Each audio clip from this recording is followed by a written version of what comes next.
الحمدللہ والصلاة والسلام علی رسول اللہ اما بعد۔ محمد رسول اللہ صلی اللہ علیہ وسلم نے ہمیں جتنے بھی اصول اور آداب سکھلائے ہیں وہ سارے کے سارے ہمارے لیے خیر پر مبنی ہے، اور ہر طرح کی خیر وہ آداب ہمارے لیے سمیٹ دیتے ہیں۔ انہی میں ایک چیز جو نبی کریم صلی اللہ علیہ وسلم نے ہمیں سکھلائی وہ غصے پر قابو پانا ہے، کہ جب بھی انسان کو غصہ آئے تو وہ اپنے غصے پر قابو پائے، اس کو کنٹرول کرے، اور کسی بھی شخص کو نقصان دینے سے ہر لحاظ سے وہ گریز کرے۔ اور اس پر نبی کریم صلی اللہ علیہ وسلم نے بہت سارے فضائل بیان کیے ہیں۔ محمد رسول اللہ صلی اللہ علیہ وسلم بیان کرتے ہیں، من کف غضبہ، جو شخص اپنے غصے پر کنٹرول کر لیتا ہے، اس کو روک لیتا ہے، کف اللہ عنہ عذابہ، اللہ اس سے اپنے عذاب کو روک لیتا ہے۔ تو اگر آپ غور کریں تھوڑا سا کہ یہ کس قدر بہترین فضیلت ہے کہ جو اپنے غصے کو روک لے اللہ اس سے اپنے عذاب کو روک لیتا ہے۔ اب اگر تھوڑا سا غور کریں کہ غصے کو انسان جب روکتا ہے تو اپنا ہی فائدہ کرتا ہے۔ اگر اس کو غصہ آتا ہے تو غصے کے انجام میں وہ کسی شخص کو نقصان پہنچا دیتا ہے، اور اس نقصان کے بدلے میں خود بھی اس کو نقصان پہنچتا ہے، دنیاوی طور پر بہت سارے نقصان کبھی کبھی اٹھانا پڑتا ہے۔ اور اگر اسی غصے کو ختم کر دے تو پھر بہت سارے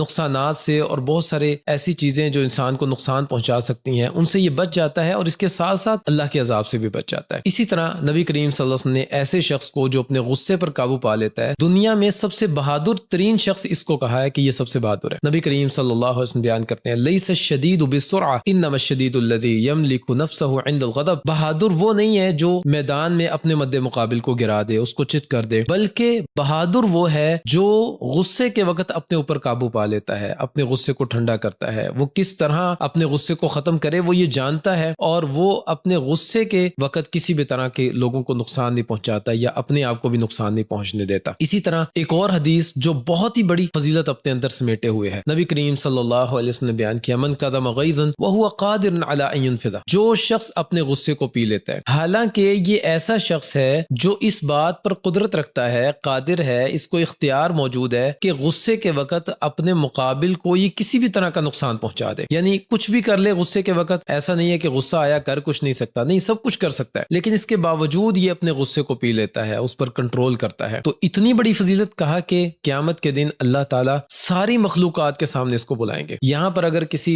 اچھے کام کے عوض لوگوں کے سامنے ہمیں بلایا جائے، ہماری تعریف کی جائے، ہمیں انعام دیا جائے، تو یقیناً ہمیں یہ بڑی خوشی محسوس ہوتی ہے اس سے، اور ہم بھولے نہیں سماتے۔ لیکن یہاں پر غور کریں کہ ایک شخص اپنے غصے کو کنٹرول کرتا ہے، فائدہ بھی اپنا ہے، لیکن قیامت کے دن اللہ ساری ہی مخلوقات کے سامنے اس کو بلائیں گے، اور پھر اس کو اختیار دیا جائے گا کہ جنت کی حوروں میں سے جس کو تم چاہتے ہو اس کو اپنے لیے پسند کرو اور اس کو ساتھ لو اور جنت میں چلے جاؤ۔ تو بڑی فضیلت ہے اللہ تعالیٰ کے ہاں ایسے شخص کے لیے۔ ہمیں چاہیے کہ ہم اپنے غصے پر کنٹرول کریں، نہ تو لوگوں کو نقصان پہنچائیں، نہ اپنی ذات کو نقصان پہنچائیں، نہ اپنے گھر کا سکون برباد کریں، بلکہ ہر لحاظ سے خوشحالی اگر سمیٹنا چاہتے ہیں تو اپنے غصے پر کنٹرول کریں۔ غصہ آ جائے تو پانی پی لیں، کھڑے ہیں تو بیٹھ جائیں، بیٹھے ہیں تو لیٹ جائیں، اور اعوذ باللہ پڑھیں۔ نبی کریم صلی اللہ علیہ وسلم نے فرمایا جو اعوذ باللہ پڑھتا ہے غصے کے وقت اللہ اس کے غصے کو ختم کر دیتا ہے۔ تو یہ چیزیں ہمیں اپنانی چاہیے۔ اللہ تعالیٰ عمل کرنے کی توفیق عطا فرمائے۔ السلام علیکم ورحمۃ اللہ۔